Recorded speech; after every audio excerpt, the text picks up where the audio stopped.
Aloha, friends and family, and welcome back to the reading of our cosmic origin. Picking it up in chapter 13. When Kingship was lowered from heaven, Nibiru, to earth. Considering the new evidence, we now know that for millions of years, until about 5,000 years ago, our planet was being governed by beings from other worlds. According to all restored records, may we say the rulership was lowered from Nibiru, heaven, to evolving mankind, roughly 5,000 years ago. This also marked the beginning of Earth's time as we know it. For instance, around 3600 BC, the first calendar was issued in Mesopotamia. The beginning of our calendar at around 3600 BC is confirmed by both the translated Sumerian tablets and the restored Nibirian Council. And if we believe that our world began 6,000 years ago, then our own Judeo-Christian calendar began right around the same time. Now let it be known that even though mankind could govern themselves, they were still being influenced by the descending angels/celestials in an indirect way from the fourth dimension. It appeared that after the Nibirians left the scene, great temples were built for sacrifices as the evolving human family constantly petitioned their gods for goods. In Egypt, during their golden age, the evolving humans worshipped and lived under the influence of the one god Ra. By decree of the divine right of rule, the early pharaohs were direct descendants of Horus, Osiris, and Isis. In the land of Sumer and Akkadian, they were descendants of Ninurta and Sin/Nanar, the sons of Enlil/Jehovah/Zeus. Under the guidance of these benevolent descending human angels, the evolving ascending human kingdoms were prosperous. During the rule of Alium of in the land of Shinar, and in Egypt during the first dynasty of Egyptian pharaohs, not to mention the establishment of the righteous kings of the East in China and Japan, who were descendants of Japheth, second son of Noah Zisudra Utnapishtim, and by divine intervention in India by the descendants of Krishna, who is recorded to be one of the incarnated Kumaras, Melchizedeks. Initially, when the Pleiadian Nibirians lowered their kingship to evolving mankind, peace did reign on earth for a couple of 100 years until the sons of darkness, Belial, Marduk/Satan, as recorded in the secret knowledge, began infiltrating Mesopotamia in a region today known as Babylonia. The key players here were Marduk, the fourth dimensional aspect of Satan and leader of the dark forces on earth, and his son Nabu. The plan for them was first to seize control of Egypt and then the world. The reason being is that Egypt was home to some of the most advanced monuments, the pyramids, for example, that were used as powerful generators of energy, not to mention they housed vast amounts of knowledge, not only pertaining to our planet, but the entire universe. This vast record of knowledge is known as the Halls of Records, and according to Edgar Casey and another spiritualist such as Madame Blavatsky, these records lay underneath one of the paws of the lion sphinx. In addition, in the conquest of Egypt, the plans then later became directed towards the land we identify today as Israel and the Cedar Mountains right above, which is modern-day Lebanon. The reason is that the Cedar Mountains contained a spaceport that was used during the time of Atlantis, and according to the secret knowledge, there existed also a vast energy vortex or stargate underneath those mountains, which was used as passages into other parts of our galaxy, and Marduk was after everything.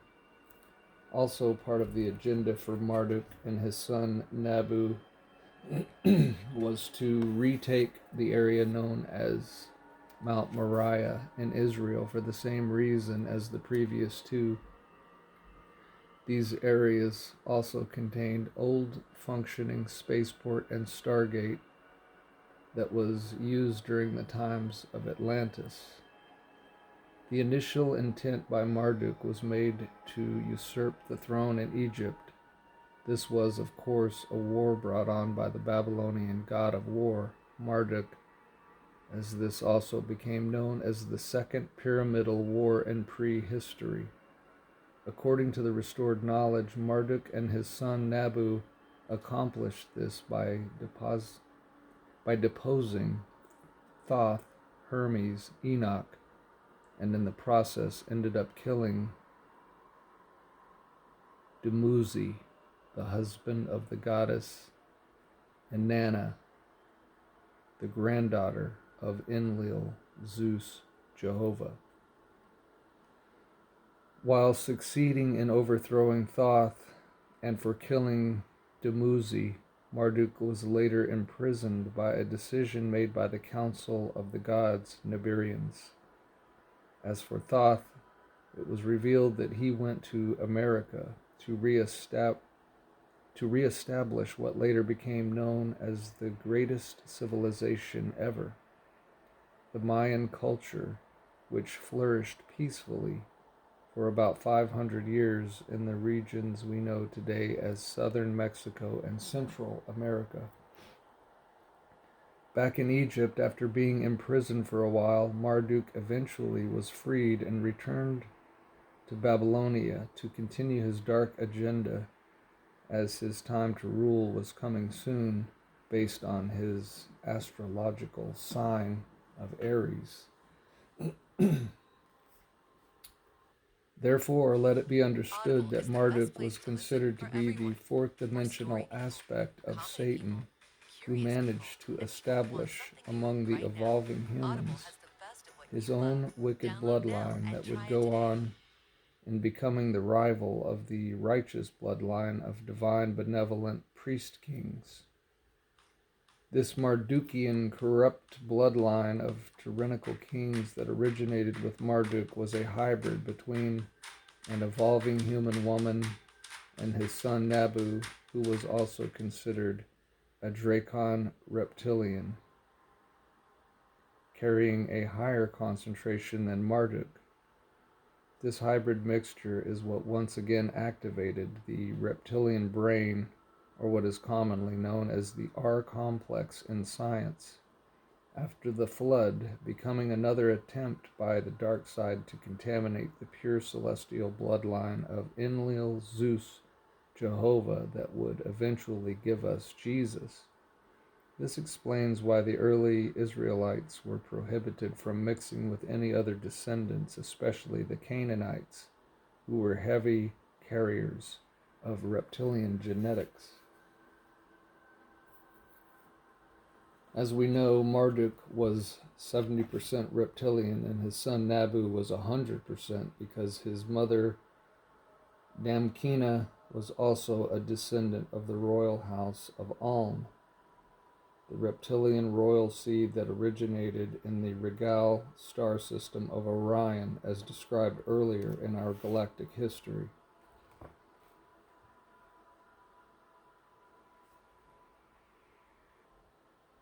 The human carrier of this reptilian gene became known as Kish or Cush, the firstborn of this abomination, who went on and becoming the grandfather of Babylonians Nimrod, who even carried a higher concentration of it.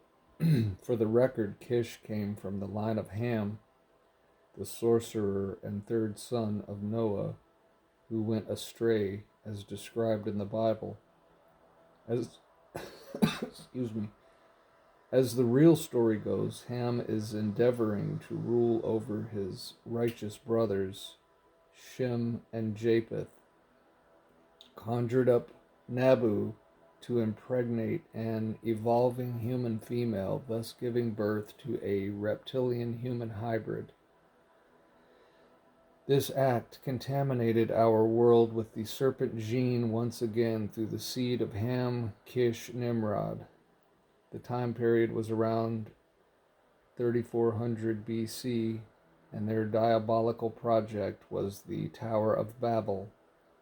This expedition was originally conceived in the mind of Ham, continuing with Kish and culminating with his grandson Nimrod.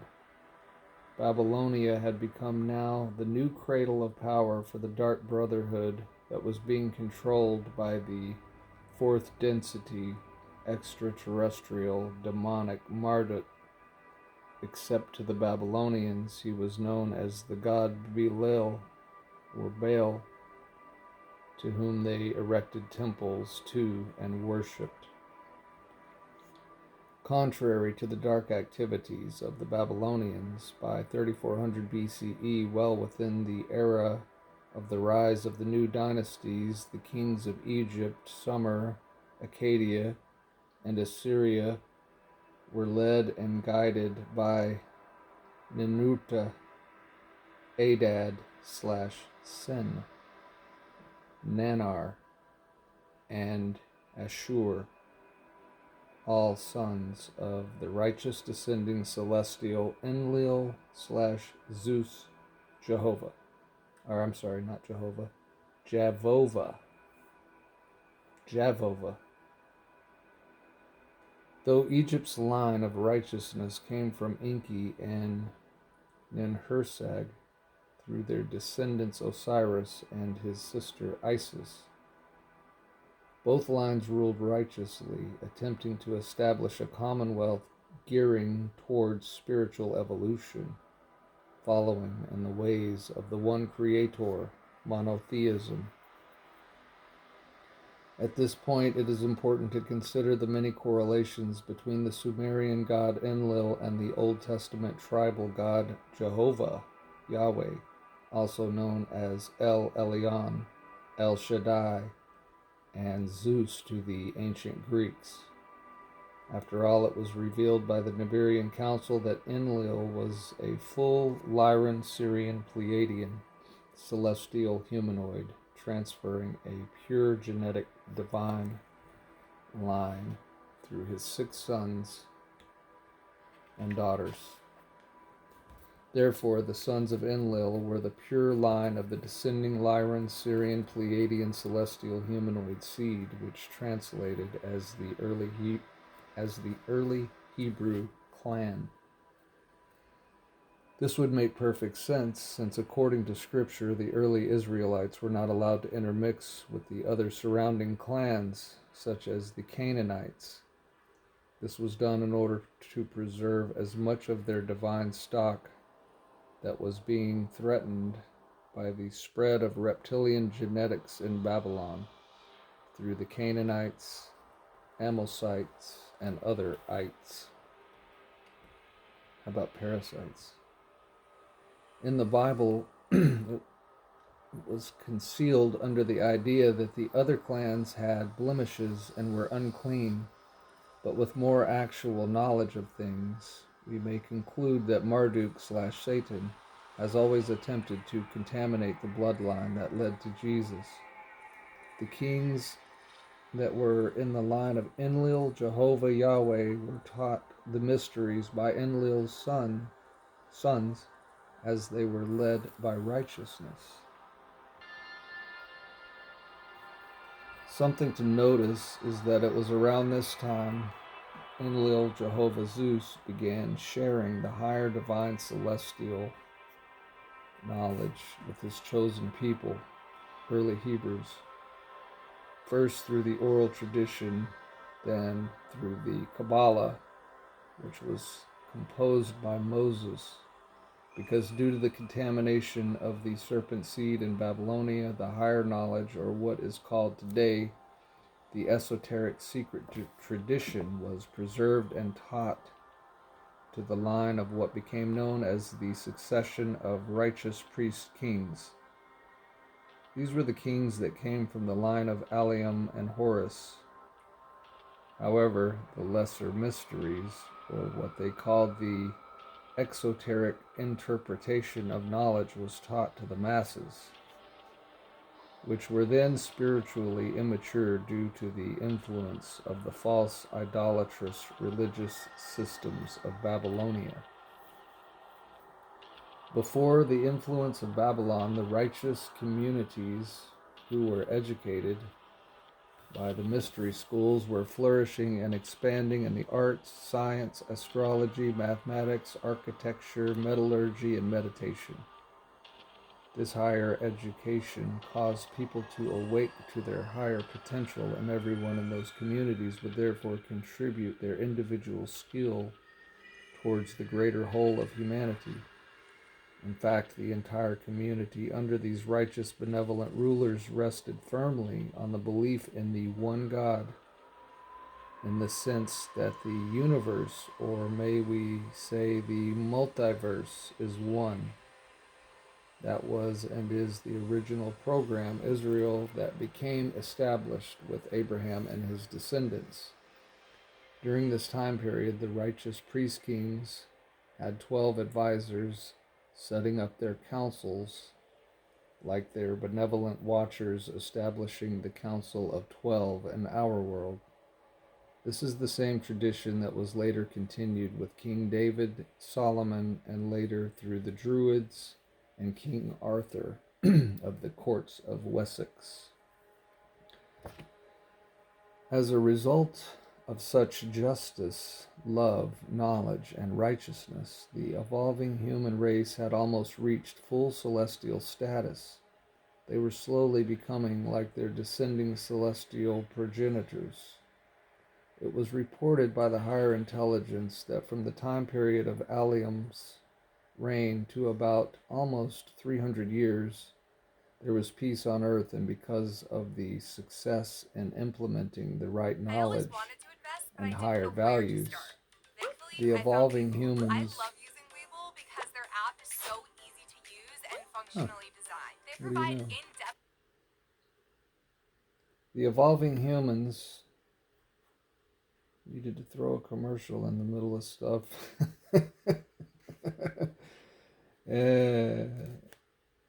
Had almost reached full celestial status.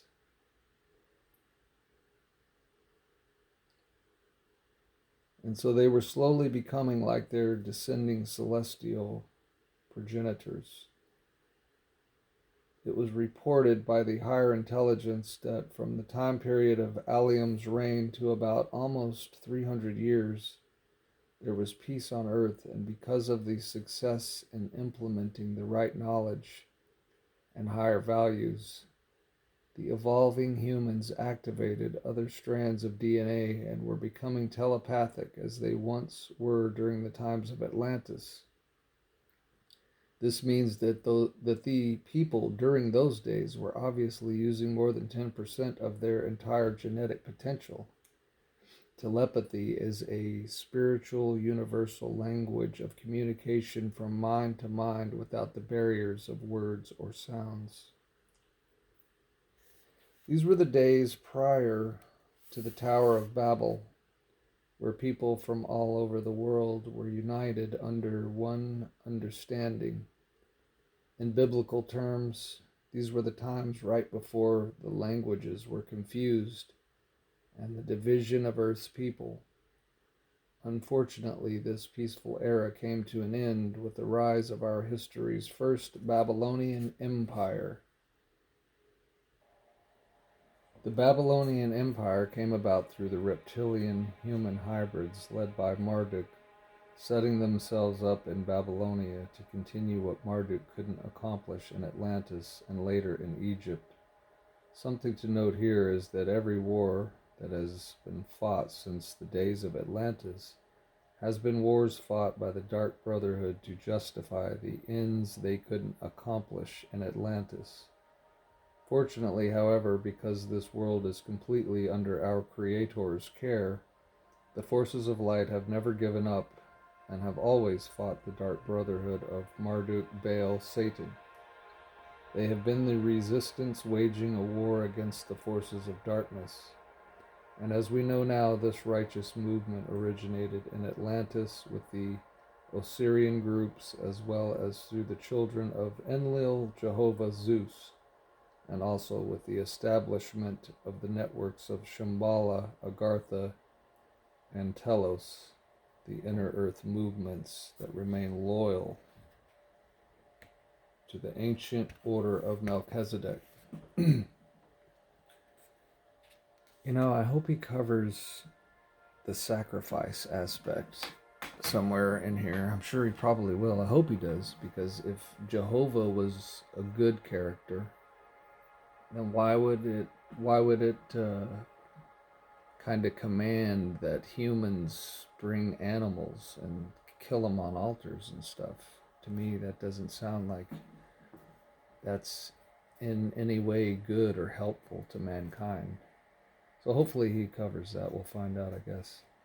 In fact, these inner earth groups, survivors of ancient civilizations, have always been connected to the networks of the orders of light on the surface through benevolent secret societies.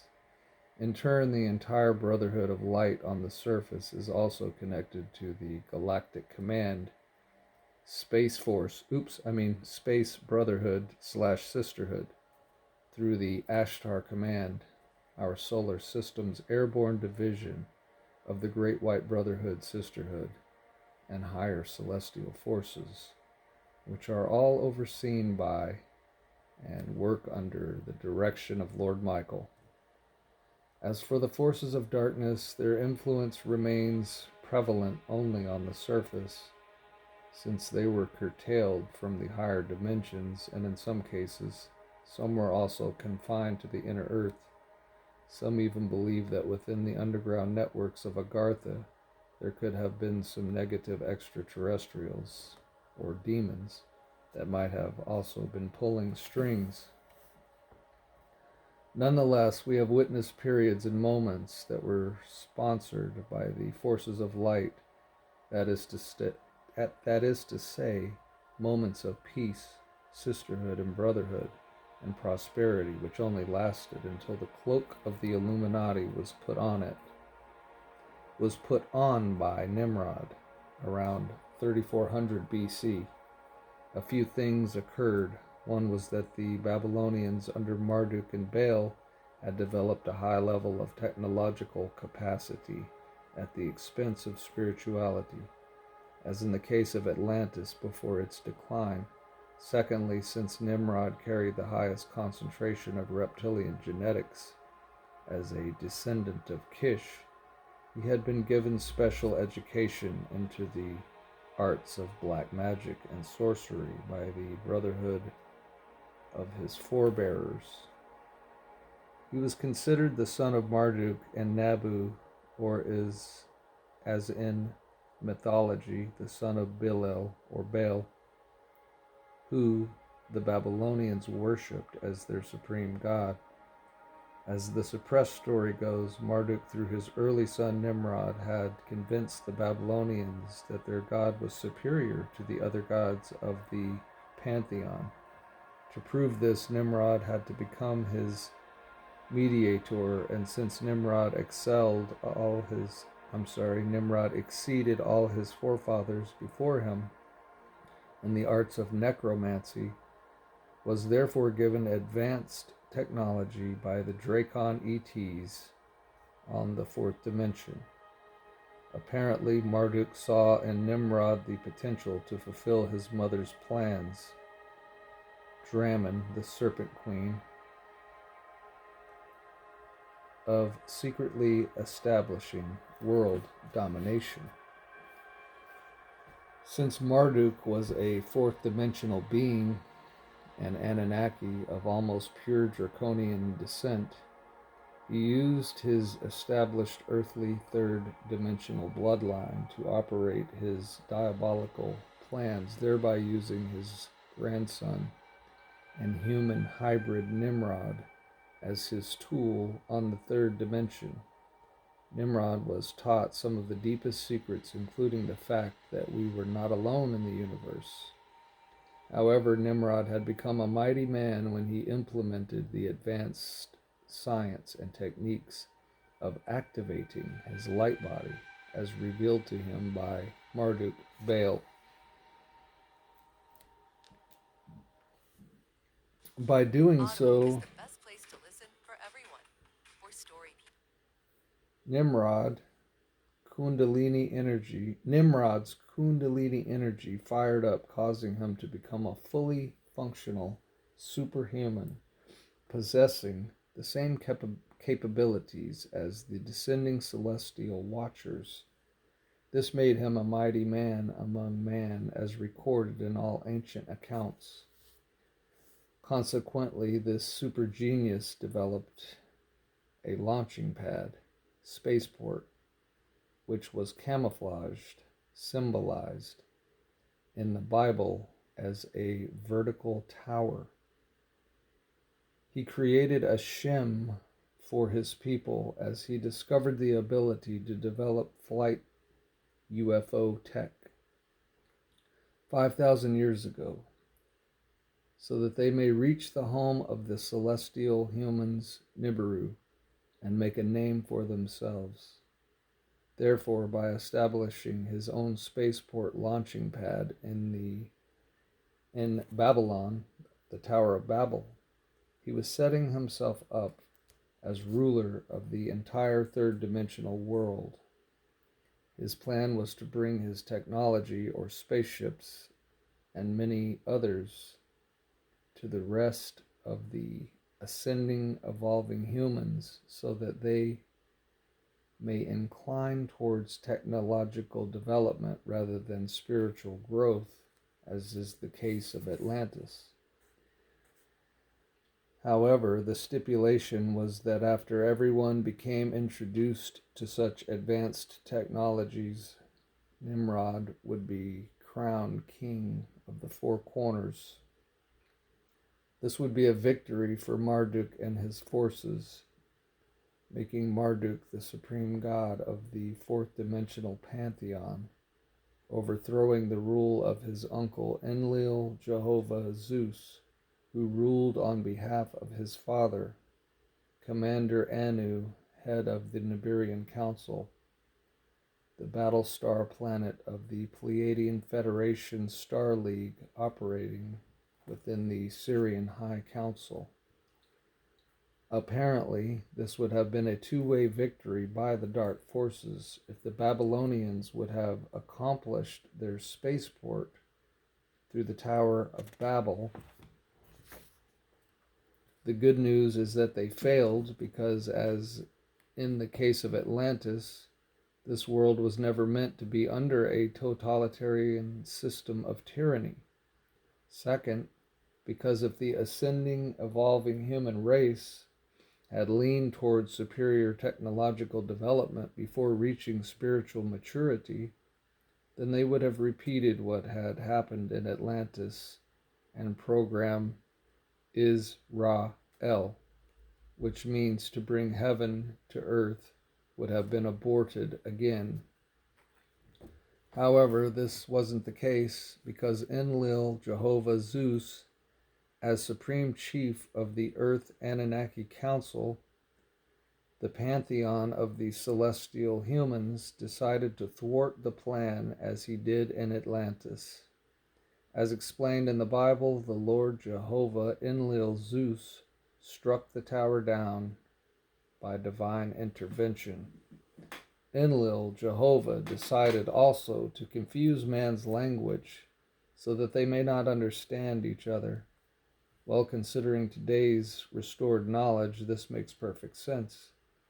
Enlil Jehovah Zeus realized that by confusing mankind's evolving humans' ability to communicate with one another, it would be impossible for them to learn about the advanced technology that was being introduced by the Babylonians.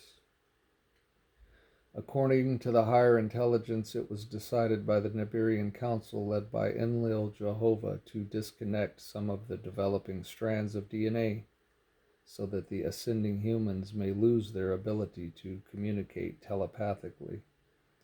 In the biblical book of Genesis, it is explained in the words, "Let us go down and confuse their language."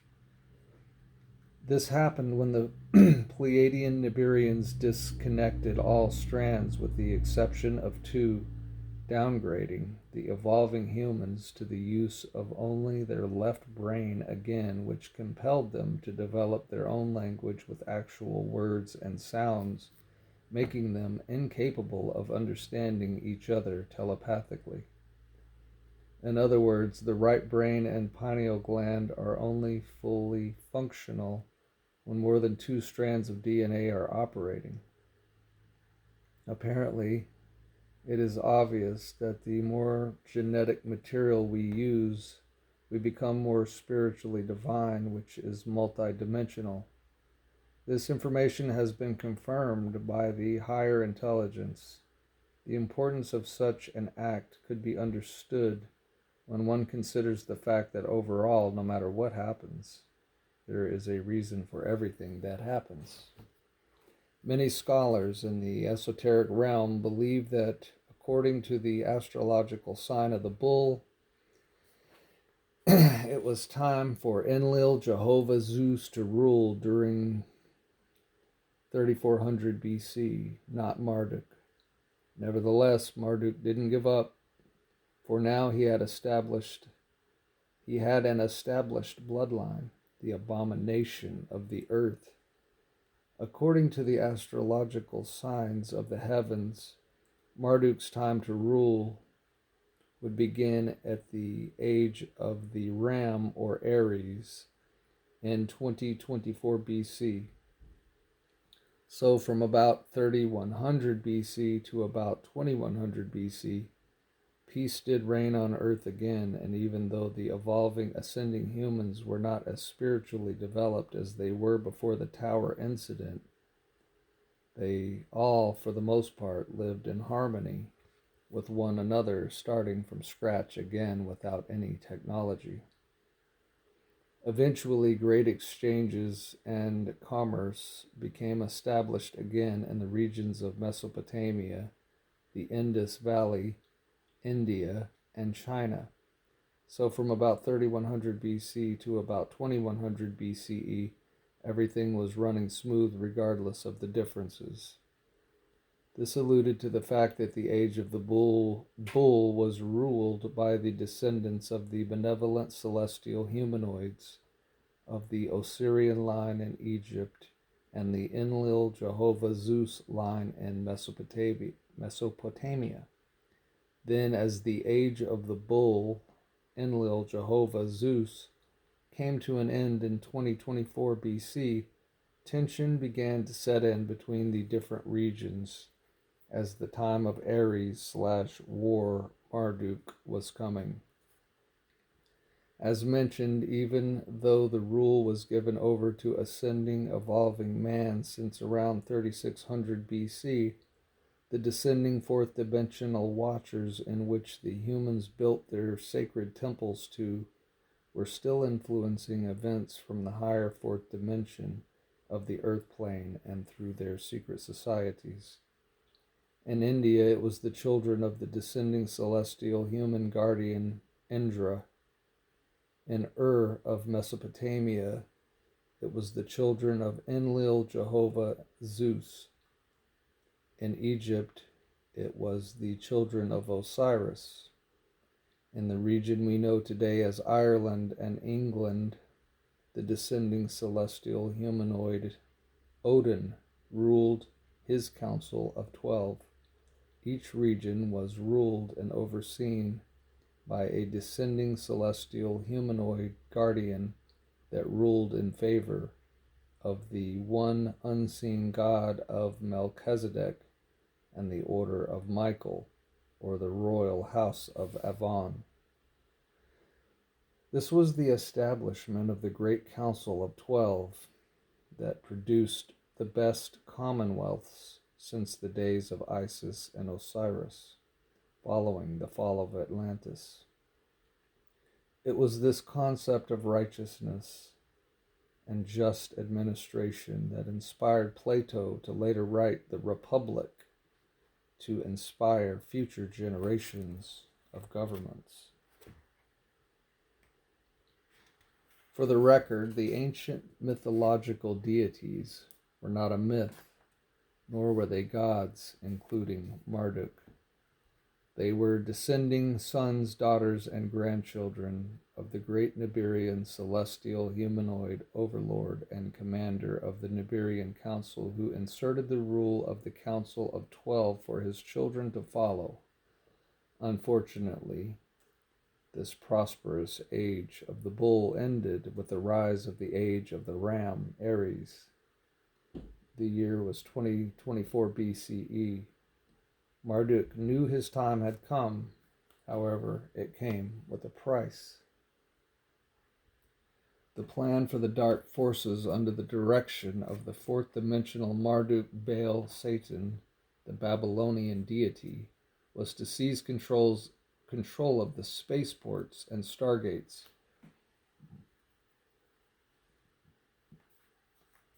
beginning with the one located in the Cedar Mountains and another near the region we identified in the Bible as Sodom and Gomorrah.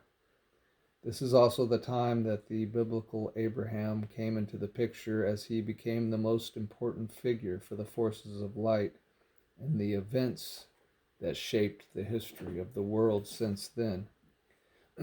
As the story goes, Enlil's sons, Ninurta, Nanar, and Adad/Sin, and along with one of Enki's sons, Nergal, all had knowledge about the plot that Nabu and Marduk were hatching in an attempt to usurp the Nibirian title of the 50, that is, of Supreme Earth Lord, held by Enlil, Zeus, Elion, Jehovah during those days. They all knew that Marduk was going to try to usurp that title so that they may declare himself a supreme god of the world. However, as revealed by the restored Nibirian Council, Marduk and his forces had other plans in mind, and that was to gain full control of our planet, to then eventually seize full control of the Pleiades, and hence retake control of the entire galaxy from the Federation of Celestial Humanoids. This was a multi-process step on behalf of Marduk and his dark forces. But first, they needed to gain control of the spaceports and, of course, the stargates, which are certain major electromagnetic grid points on the planet that access other realms in our galaxy. And since our planet had been quarantined by the Federation after the fall of Atlantis, these portals and spaceports had been hiding by the forces of light since the fall of Atlantis. Had been hidden, I think is what he meant. If Marduk had gained control over these vortexes and spaceports, he would have gone to other parts of the galaxy, also in order to secure the possibility of spreading tyranny to the rest of the galaxy. Ninurta and Nergal and Nanar, all celestial descending sons, the three angels in the Bible, worked in secret and in tandem with the ascending earthling Abraham to destroy the spaceports and stargates in the Sinai Peninsula and the Cedar Mountain region. They did it by using what Earth scientists today would consider a plutonian bomb. This weapon of mass destruction, equivalent to a few atom bombs, was apparently hidden very well from the negative ET fallen celestial forces. This bomb apparently had the power of spreading enough radioactive decay that was needed in order to destroy the stargates. It was Nannar, Ninurta, and Nergal who were considered the three biblical angels involved in the warning of Lot and his family. Now, since the mighty weapon was hidden, Abraham was the chosen one to carry out the assignment, since he was a descendant of the royal bloodline of the priest kings of Ur. Abraham, therefore, with the aid of the three celestial beings, Nannar, Ninurta, Nergal, placed the plutonian explosives in the regions of the spaceports and stargates to detonate them. By destroying the spaceports first, Marduk and his forces would be stopped by gaining control of the space facilities and stargates that would otherwise allow him to gain access to other parts of the galaxy. The spaceports were destroyed, as well as nearby cities of Sodom and Gomorrah, which all went up in a big mushroom-like flame, as explained in not only the biblical account, but in the ancient Sumerian text. This was a smart move by the celestial forces, descending sons of God, Benai, or Elohim, whatever you would like to call them. In either case, this explosive event also marked the end of the age of the bull and the beginning of the age of the ram. As soon as the age of the ram set in, Marduk did reign supreme on the earth, as the age of his uncle Enlil, Jehovah, ended. This was technical, the actual time that the Dark Brotherhood really began to take control of the affairs of our world, since the days of Atlantis and the beginning of the Dark Ages ensued again. The age of the ram became the age of the wars of evolving, ascending humans, as the dark forces usurped control of our planet, mainly through their Dracon, reptilian, human hybrids.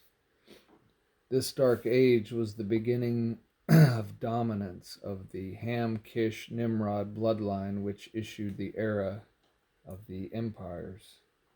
Also, it has been revealed by the restored Nibirian Council that Marduk and his forces had not only to gain control of Earth in 2024 BC, but also control of Nibiru, the 12th planet of the Nibirian celestial humanoids. It was revealed that Marduk secretly brewed an army of clones in the deserted planet Mars, knowing that his time to rule was coming. When his time came, knowing that the cosmic clock had landed on his side, Marduk went about to dispose of his grandfather, Commander Anu, from Nibiru by force. This gave Marduk absolute control of our planet, as did Enlil Jehovah during the Age of the Bull. As a result of directly taking control of our world, Marduk and his forces went about changing everything around as they did in Atlantis. All records were changed to suit his agenda of world domination, making himself the supreme god of our earth. The first thing he did was eliminate the veneration of the sacred divine feminine, which for millenniums under the councils of light was held in balance with the masculine energies of the creator source. With Marduk reigning supreme in Nibiru, women became inferior, and the rise of the masculine totalitarian patriarchal world ensued. Now, it is important to know, as confirmed by all prophetic traditions, that his age would come to an end, and that an age of light, or heaven on earth, would come again. Therefore, Marduk, a fourth dimensional aspect of Satan, and his forces were given temporary control of the earth as revealed in the Bible, although his power was limited. So from 2024 BC to 1800 BC, the reign of Mesopotamia had become a warfare battle zone between the different regions as the War of the Kings began. Of course, the wars were primarily initiated by the ascending, evolving hybrid reptilian-human bloodline of the Ham-Cush-Nimrod seed, who were endeavoring to impose their totalitarianism as their age permitted. During this era, the dark forces, which under the direction of its secret master sorcerers, were endeavoring to restore the Second Babylonian Empire, which was aborted with the fall of the Tower of Babel, thanks to Enlil, Jehovah Zeus. In the succession of Nimrod through his genealogy, the human-reptilian hybrid that led the quest for world domination, operating under the direction of the fourth-dimensional Dracon Marduk Satan, was our historical Hammurabi. By 1760 BCE, Hammurabi had declared himself king of the four corners of the world.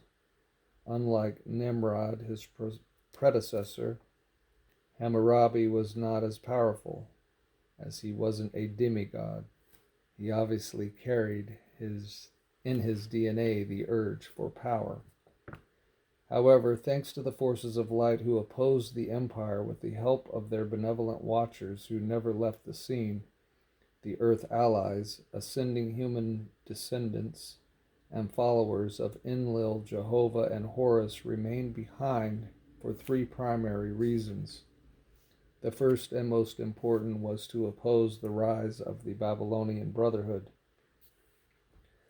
Second, they also acted as protectors and custodians of the higher spiritual knowledge, the ageless wisdom preserved by the Osirian groups that later resurfaced in classical Greece through Pythagoras, Socrates, and Plato, and finally to continue the preservation of the righteous bloodline of priest kings, also known as the Holy Grail lineage. Overall, these benevolent descending beings, the Celestials, and their brotherhoods of light preserved the higher knowledge initially through their hereditary lineage, in which the Celestials would continue a relationship with members of the evolving human race, particularly those from the Enlil and Horus bloodline, which became known as our biblical prophets.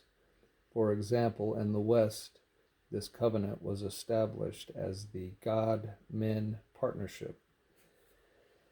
As we know, this special pact was made between Lord Melchizedek and man through Abraham of Ur, who carried the highest concentration of the 12 energies, 12 chakras, which indicated that he was from the direct line of the priest-king lineage of benevolent descending celestial humanoids of pure line of Michael.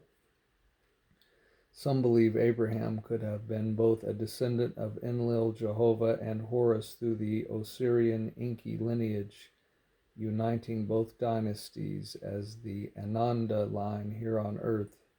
Nevertheless, our biblical Abraham became a central figure in the history of our world, as he perhaps was chosen to integrate both the lines of Enlil and Enki through Ismael and Isaac. By divine decree, during the rise of the Age of Ram, the program Isis Ra Elion, established through the Melchizedek-Abraham covenant, was kept intact even after Marduk took power. It was this program, Israel, that preserves the secret knowledge, Kabbalah, through a hereditary initiatory succession of priest kings. Historically, this was known as the oral tradition. In fact, the oral tradition was the basis for the existence of the most secretive of spiritual knowledge, which was kept from falling into the hands of the wicked. Since then, benevolent secret societies and mystery schools had been established on behalf of the light workers, so that when the time was right for the restoration of the planet, this higher knowledge would resurface again to usher in the promised seventh golden age that would last for all life and all eternity. Throughout all history, these benevolent secret societies were collectively known as the ancient and modern brotherhood of the quest. And the quest was to establish the kingdom of light on earth as it is in heaven. This was initially the case regarding the Brotherhood of Light, which always operated and functioned under the direction of the ancient Egyptian and Mesopotamian order of Melchizedek. In fact, their quest to establish a utopian world is a vague memory of what ancient Lemuria and the original Atlantis were to the members and operatives of this order, known as the priestess of Melchizedek. The War of the Kings became the War of the Bloodlines. From the beginning of the Age of Aries, the Dark Brotherhood sought the destruction of their rival bloodline of the benevolent priest-king line of Messianic descent. These Dark Ones had always sought to kill any trace of the descendants of Enlil, Jehovah, Zeus, and Horus, which according to the secret knowledge was the rightful bloodline of benevolent priest-kings. This explains why throughout history certain male babies had to be hidden, like Horus of Egypt, which parallel the story of Moses and Jesus of Nazareth, not to mention those that were left off the record that also became unknown historical heroes, like Mithras from Iran, Dionysus of Greece, Krishna of India. Since the beginning of their reign, the Dark Brotherhood understood that according to the ancient oracle prophecies, their reign would end at the coming of a Messiah that would deliver mankind from all evil. Nonetheless, the attempt to restore the old Babylonian Empire in 760 BC by Emperor Hammurabi failed thanks to the banding of the rebel groups known then as the nation-states democracies, who were influenced by the networks of the secret Brotherhood of Light of the Order of Melchizedek. The nation-states democracies were those surrounding groups like the Greeks, Assyrians, Hittites, Spartans, and other freedom fighters who believed in the Commonwealth, democratic form of government. Nevertheless, the reign of Marduk and his Babylonian allies brought about an overt, endless attempt at imposing totalitarianism since 2024 BC. For instance, when the Dark Brotherhood failed in 1760 BC through Hammurabi, they disseminated into the land of Egypt in order to infiltrate it from within to continue their plan there once again. So after Babylon, the networks of the Dark Brotherhood transferred over to the land region of Egypt, which has always been the main target for them because of the power and mysteries associated with the Great Pyramids. To usurp the Egyptian throne from the descendants of the Osiris-Horus bloodline, the Babylonian Brotherhood slowly began to influence circumstances that eventually led to the rise of what history calls the Thothmosian dynasty, or Thothmosis dynasty. This was the imposter bloodline of the Babylonian secret human reptilian hybrids, which later gave us the biblical Ramses that brought about the corruption of Egypt. Many secret records show the correlations between the Moses exile that took place after Thothmosis, III took power. Apparently, Moses came from both Enlil, Abrahamic, and Horus lineages, therefore making him the proper ruler of Egypt. As a result of the Babylonian infiltration of Egypt, a massive attempt was made by the Dark Brotherhood to once again put an end to the original bloodline of the benevolent kingship, since Akhenaten, Moses, the son of Amenhotep V, was of the rightful benevolent bloodline. He had to be taken away into hiding by his mother. The plan was to save Moses, Akhenaten, from being slain by the new corrupt political party of the new Dark Pharaoh, who believed that by ending Moses' life, the messianic line of righteous priest kings would end. During the time of Egypt's turnover and the aftermath of the Babylonian infiltration, which gradually took over the affairs in Egypt, the order of Melchizedek disseminated into refuge, establishing a settlement known as El Amarna, which was led by the surviving Moses outside the Egyptian region. From that settlement, under the guidance of Moses, who believed in the concept of the one God, began influencing and building armies of freedom fighters who later worked in tandem with Moses as the outside groups. These were the nation states of Elam, Anshan, and Martini, among others, which were areas outside of the Egyptian region. And as true history recalls, these nation states brought down the Dark Brotherhood's second attempt at establishing world domination in Egypt. According to higher sources, these were the Israelites that lived outside of Egypt. However, as biblical documents reveal, that the Israelites that lived within the Egyptian boundaries have slaved. I think it means have been enslaved.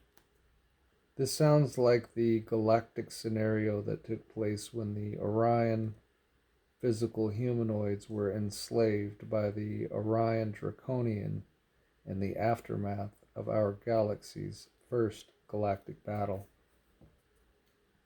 Now, regarding the suppressed history of the forces of light, let's refer to the 12 tribes of Israel that stem from Jacob's children and the direct descendants of Ismael. First of all, let it be known that Abraham and his half-sister Sarah, our biblical patriarch and matriarch, had the highest concentration of the 12 energies that represent the 12 living universes of all humanoid races in which we are a part, and therefore became the genetic progenitor of the program Israel. On a deeper and more spiritual level, the program Israel had really to do with awakening unto our divinity, celestial status, and remembering that we are light beings exploring the lower dimensions of the material spheres. Nonetheless, according to higher sources, Sarah's and Abraham's lineage came directly from Lord Michael. They carried all 12 chakras, making them eligible for ascension and capable of downloading their light body, Merkaba. During those days, most of the other humans had only developed 7 chakras. They needed to anchor and integrate the 5 higher chakras outside of their physical vehicle in order to connect with the higher spheres of light. After all, considering the restored spiritual knowledge, it has been confirmed that we have 7 major chakras aligned within the physical body and 5 outer chakras outside our physical body that connects us to the great central sun. This meant that Project Israel, Contend with Light, which leads to Program Zion, Free World, would be the only system of government that would establish a true heaven on earth, as symbolized by the Star of David. Therefore, the promised restoration of Zion in 2000 BC, at the peak of the War of the Kings and during the rise of the empires, was left in the hands of Abraham and his descendants in the West. That means that through his genealogy, all offspring would carry the highest concentration, spin, of the 12 energy centers, chakras, that would one day allow his descendants, especially those that carried the highest celestial DNA count, as in the case of the messianic lineage of King David, to become fully conscious again in their divine nature. Secondly, because the descendants of Abraham also carried the lowest, if not any count of reptilian DNA, which in those days had contaminated most of the other evolving humans. As mentioned, and according to the Bible, the word blemish is a metaphor describing a high count of reptilian DNA in the old Near East, such as in the case of the Canaanites. The fact of the matter is that all humans on our planet today are descendants of the Pleiadian Nibirians through the family of Anu, whether we came from Enlil, Enki, or any of their many children. Anu, therefore, could have been considered the 6th-dimensional aspect of God the Father, our human progenitor, through either of his 2 rivaling sons, Enki, Samuel, Poseidon, and Enlil, Jehovah, Zeus, whose celestial DNA we all have. And in case we have forgotten, it is important to remember that all celestial beings, including the Nibirians, had their stellar roots in Lyra as 6th and 5th dimensional beings, and then continued into the Pleiades, which at some point earlier in our galactic history became a promised land for the migrating celestial descending humanoids of Lyra. And that was a lot. I think we'll leave it there, my friends. Until next time, let us digest that plateful. We leave you in the love, the unity, and the light of the infinite Creator. Until next time.